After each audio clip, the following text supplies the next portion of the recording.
speaker tonight, Mark Richt. We also want to take a second and recognize we have some other Dynasty coaches in the room. We have Coach Mickey Andrews over there.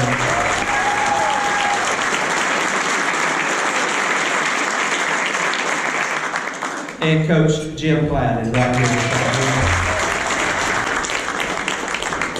I'm going to introduce the next guy because he often forgets his own name, former FSU coach Billy Sexton. So please welcome tonight's sponsor, Aaron Digger.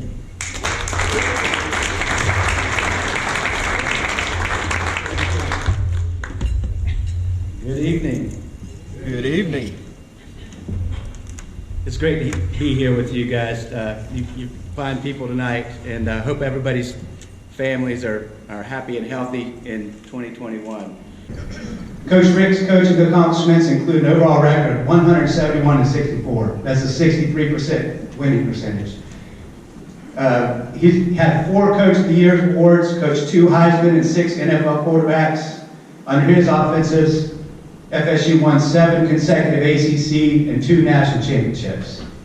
We're both the second oldest of 5. We center on family and children, and we share a lifelong love for football and enjoy passing this along to future generations. Not allowing football to be the thing that defines us completely, but rather as a platform and opportunity to demonstrate who we are and what constitutes our character. Coach Richt is nothing short of a competitor, a leader, a winner, and a legend. Most importantly, he is a mentor, dedicated to growing and supporting young men throughout life. He cares beyond the field, the season, and the time shared together. And he's really about lifelong sharing of faith, family, team, and love. I consider my friend and brother in Christ. Ladies and gentlemen of the Tallahassee Quarterback Club, please join me in showing your love by welcoming the legendary coach, Mark Richt.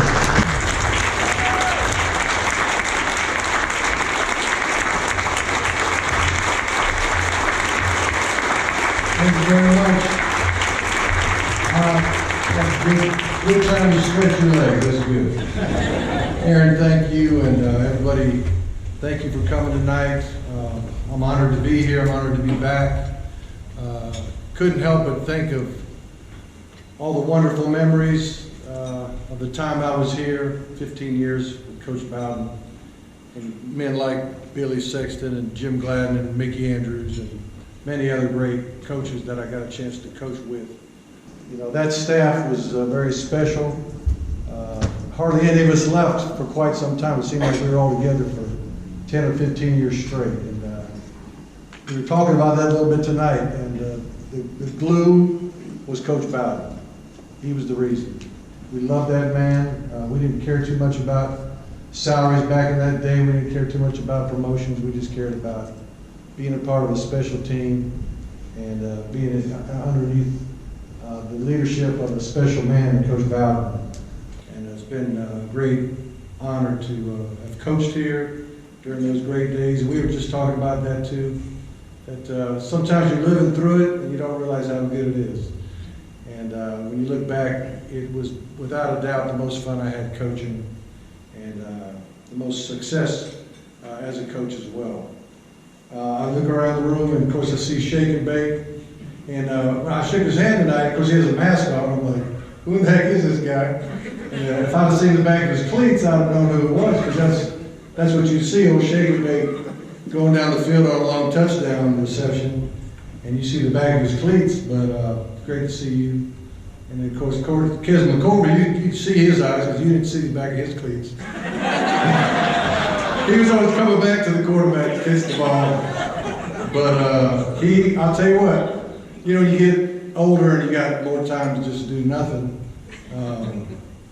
You tend to get on the YouTube and watch some old games. And I remember watching the Choke It Doke. I don't know if anybody remembers that. That was fun. I know there's a gator in here somewhere. But anyway, I'll never forget that 4th and 10 we called Y option. Kez was the Y. He caught it like right at the sticks. We were still down 31-3 at the time, going in the 4th quarter. And we're driving the field, we get to 4th and 10. And if we don't make it, it's over. And Kez got the yardage and caught it, but he's right on the sticks, and y'all may not remember, you probably won't remember this, but anytime we were at home, we had SEC officials. Every time we were in Florida, we had ACC officials. So I'm like, we got SEC officials that's right on the line. If they mark it short, it's over. And by the grace of God, it was just enough to get a first down, and we continued to come back. And of course, if you remember that game, guys they took their starters out. They were out. I think Culpepper was a local kid, and he played for the Gators. I think he had taken his pads off and was just kind of chilling on the sideline. They were having a good old time partying on the sideline. And all of a sudden, they had to put their pads back on. Then we got them in the fifth quarter and the French quarter, which was nice. But then another play Kez made, watching those games, was the beginning of the enlightenment to start the game in the no huddle for Charlie Ward, because he was struggling under center for the most part. But every time we got in the no huddle, we found a way to win. With that Georgia Tech game, we had to score, I think, 3 touchdowns in the fourth quarter. And the very last one was Kez, who caught a ball in a goal line route, I think we called it. And he was surely working his way into the end zone. And the referee threw his hand up, but if you look at it real close, I don't know if he crossed the goal line with the ball. There's no instant replay back in that day, Mr. Moore. What's that? Inconclusive. Inconclusive, yeah. But just good memories thinking about all these guys, and talking about. I was thinking back about how I even got to Florida State. Not everybody knows this, but I was already hired as a graduate assistant coach at LSU. And so I had my U-Haul pack ready to go to LSU from Boca Raton, Florida, I think is where I was going from. And I got a call that night, about 10:30 that night. It was Coach Bowden. And he asked me if I'd be interested in coaching the quarterbacks as a graduate assistant coach. Well, where I was going to be a graduate assistant coach for the quarterbacks coach. And I said, this sounds like a better deal. Of course, I knew Coach Bowden through the recruiting process. And it was closer to home, so I called the U-Haul people and said I'm going to Tallahassee instead of LSU, instead of Baton Rouge, and it was just a huge blessing for sure. You those little spiritual markers in your life, and that was one of them. I thought I'd talk about a little bit about the first time I got to call plays here. You got Coach Dillingham here calling plays at age 30. I don't even remember how old I was, but anyway, in 1992, Coach Bowden decided to turn over the play calling responsibilities to Brad Scott and myself, and I'll never forget the first game we played. It was Charlie's first year as a starting quarterback, 92. So we're playing Duke, and I think it was the first third and line. It was 3rd and 7. Called a little square end route. I don't even know who the receiver was. Got a little post going, a little square end, a little check down, and the square end was open. About a 16-yard dig route. Well, Charlie went to the right guy with the ball, but he's a little excited. His first start. Threw about 4 yards over the guy's head, and the DB intercepted the ball. And exactly. And so immediately Coach Bowden said, I wouldn't have called that play, buddy. So that was my indoctrination to take over the play calling. And as it turned out, Charlie threw 4 interceptions that day. And now he threw 4 touchdowns that day. By the grace of God, we won the game. Now the next game we played Clemson. At Clemson. And he threw 4 more interceptions that day. And I can remember Wally Burnham being up in the box, Coach Andrews wanted to. You'd have choked me out too, but I was in the box.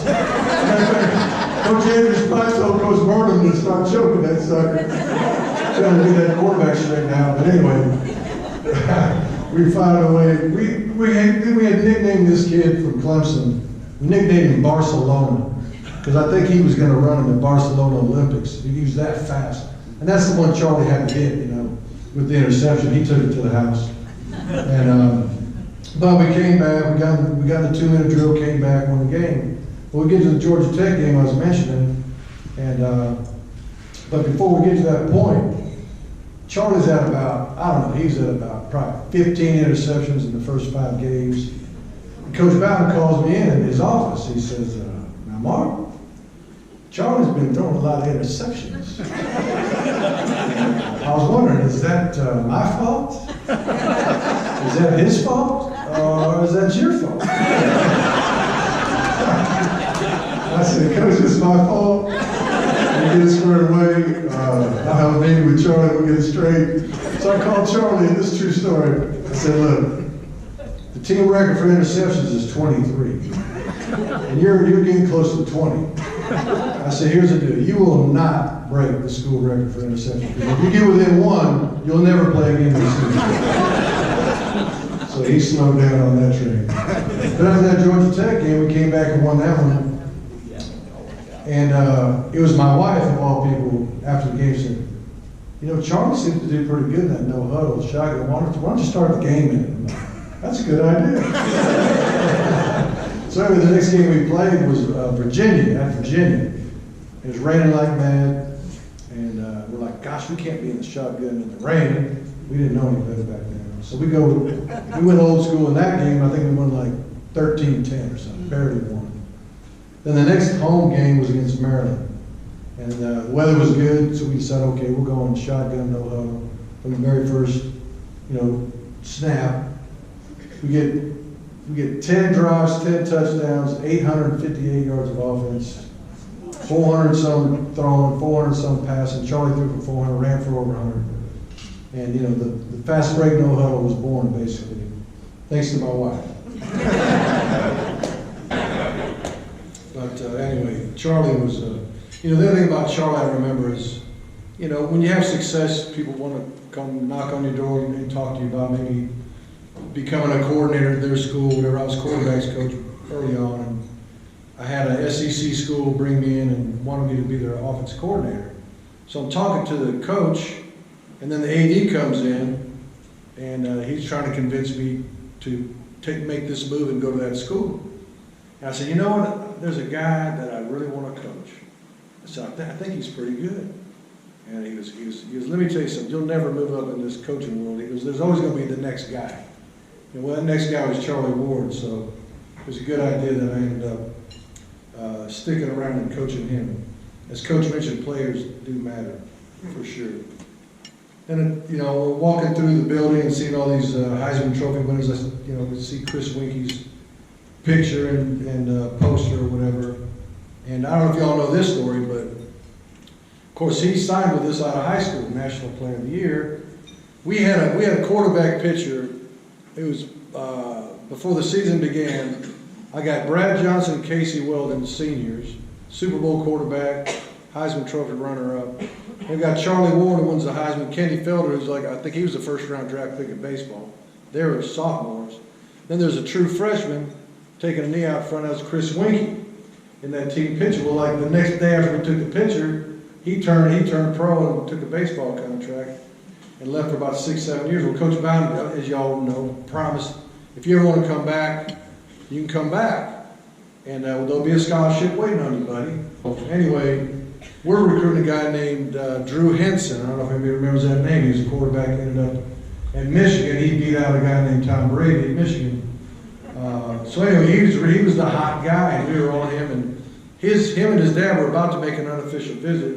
And if things went well, which they were we were gonna get his commitment. So we're gonna get the #1 quarterback in America in that recruiting class. And Coach Bowden, the week before, brings me in the office and says, hey, you remember old Weinke?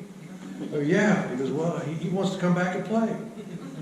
I said, what? He said, yeah, I promised him, 7 years ago if he comes back, we'll have a place for him. I said, Coach, I said, we're about to get Henson like this week.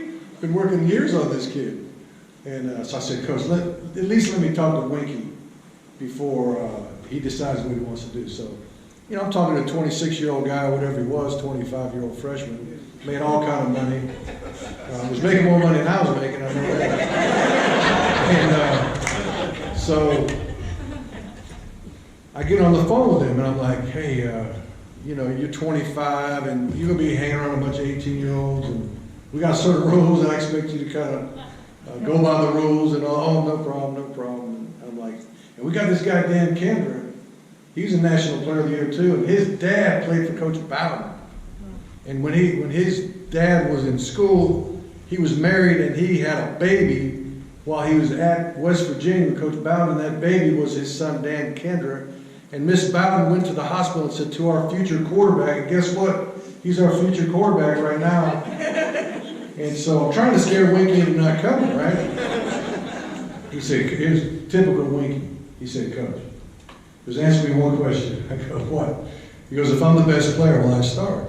I said, yes. He said, I'm coming. And it worked out pretty good. Heisman Trophy and undefeated national championship. God bless you guys. Thank you so much.